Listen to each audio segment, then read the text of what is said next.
Bum bum bum bum bum bum bum bum bum bum bum bum. The Peter Dislike Show. Bum bum bum bum bum bum bum. I'm reading an article about whether or not people should recline their seats on the airplane. There's a lot of debate on both sides of this, but they seem to have forgotten an easy solution. And you only have to time travel 40 years ago to remember you used to be able to smoke on half of the airplane. Now, obviously, smoke doesn't know any boundaries, right? But reclining does.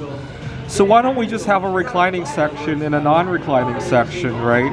I'm sure there are people who prefer it in one way or the other, and you can even figure out the demand for the different sections on each flight and adjust it accordingly, right?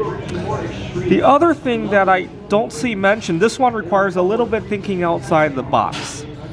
Now think about what makes sitting in a middle seat really uncomfortable, especially if you're in between two strangers.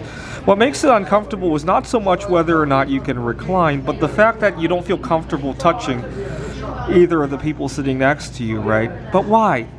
If we had a row where people were comfortable leaning on each other, shoulder to head and so on, the middle seat might not be so uncomfortable anymore. So how about when you board, there could just be a touching and a non-touching section, right? I know it sounds bizarre, but it's worth thinking outside the box. Obviously, it's probably not going to happen tomorrow, but it's worth thinking outside the box, and if there's demand for it, why not, right? But having a reclining and non-reclining section, I can kind of see that happening, right?